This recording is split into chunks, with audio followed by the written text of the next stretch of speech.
Tropical Typhoon, Chairman TV. Weather update. Helping homeless people. Please subscribe.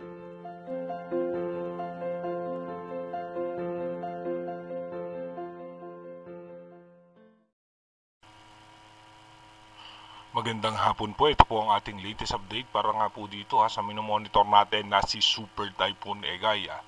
Si Super Typhoon Egay nga ay namataan sa layong 212 km east of Gonzaga, Cagayan. At tinataglay nga po nito na-maintain niya yung kanyang lakas na 190 km per hour malapit sa gitna.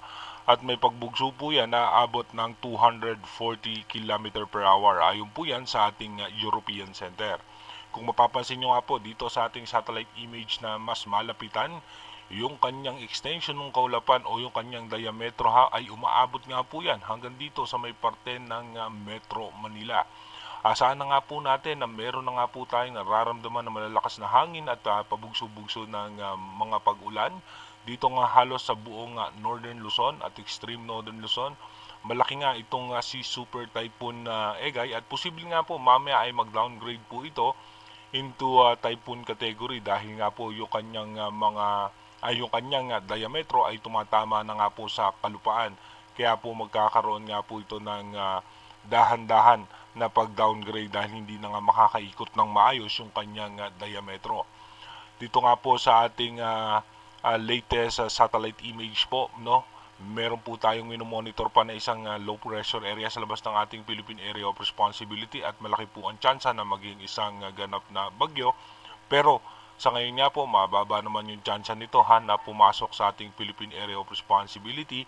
Pero malayo pa nga po yan, malaki pa rin po ang posibilidad na magbago po yan. Nakataas nga po ang storm wind signal number 4. Dito nga po sa northeastern portion ng mainland Cagayan. Kasama nga po dito yung Santa Ana. Signal number 3 naman po, nakataas po yan sa Babuyan Island, northern and eastern portion ng mainland Cagayan. Dito nga po sa may Gonzaga, Peña Blanca, Gataran, Lalo, Alcala, dito sa Santa Teresita, sa Bugay, sa Apari, sa Kamanalagian, sa Balesteros, Alacapan, Bulog, Claveria, Pamplona, Sanchez Mira, Santa Praxedes, Lasam, Bagao, Amulong, Igig. Dito naman po sa northeastern portion ng Isabela, sa Divalacan, Maconacon, Palanan. At dito sa northern portion ng Apayao, sa Kalanasan, Luna, Santa Marcela, Flora at sa Pudtol. Signal number 2 naman, dito naman po sa may Batanes, rest of mainland Cagayan, rest of Isabela, Quirino, northern portion ng Nueva Vizcaya, sa Kasibu, Quezon, Diadi, Bagabag, Ambagyo, Villaverde, Solano, Bayumbong, rest of Apayao, Kalinga, Abra Mountain Province, Ifugao, northern portion ng Benguet, dito sa Bacun, Mankayan, Buguas, sa may Kabayan, Kibungan, Ilocos Norte, Ilocos Sur, northern and central portion ng Aurora, sa Dilasag, Kasiguran, Dinalungan at Dibaclao. Signal number 1 naman sa may La Union, Pangasinan, rest of Benguet, rest of Nueva Vizcaya, rest of Aurora, Zambales, Bataan, Nueva Ecija, Tarlac, Pampanga, Bulacan, Metro Manila, Rizal, Laguna, Cavite, Batangas, Quezon, Marinduque, Camarines Norte, Camarines Sur, Catanduanes, Albay, Sorsogon, Burias Island, and Ticao Island. Yan po yung mga merong storm wind signal. Dito nga po sa ating advanced weather forecast, mapapansin nga po natin, super typhoon category.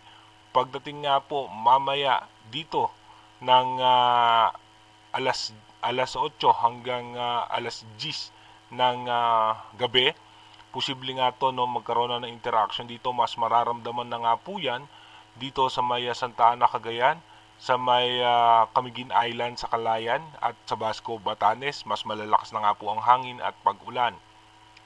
Pagdating naman po ng July 26 ng madaling araw, alauna ng madaling araw, ito nga po ay nasa coastal water na nga po ng Camiguin Island. at dediretso nga po yan dito sa may parte ng Babuyan Island. Possible nga po, no, hindi natin niro-rule out yung possible, baka magkaroon siya dyan ng landfall scenario sa mga isla dito nga po sa may extreme northern Luzon. Pero sa ngayon po ay sa puro coastal water po ang kanyang dadaanan. At pagkatapos po niyan, pagdating naman po ng July 26 ng alas 3 ng hapon, sa western section na nga po yan ng ating extreme northern Luzon, at yung kanyang diametro pa rin, no, ay apektado pa rin yung buong extreme northern Luzon at dito nga po sa western section ng ating northern Luzon. Mararamdaman pa rin po natin yung lakas ng hangin at mga pag-ulan. Posible nga po, no, by Friday o Thursday, lumabas na po ito ng ating Philippine Area of Responsibility. At ito nga po yung sinasabi natin posibleng kasunod niyang bagyo na sa ngayon nga po, no, mababa ang chance nito na magkaroon ng landfall scenario o pumasok sa ating Philippine Area of Responsibility. Again, na inuulit natin, malayo pa rin po itong isang minomonitor natin na posibleng bagyo. Marami pa rin pong posibilidad na mangyari dito nga po sa ating minomonitor na si Super Typhoon Egay at itong posibleng kasunod niyang sama ng panahon. Again, mag-iingat po tayo dito sa Super Typhoon Egay. Sana nga po nakalikas na yung ating mga kababayan dyan sa extreme northern Luzon dahil nga po mapaminsala at malakas nga po si Super Typhoon Egay.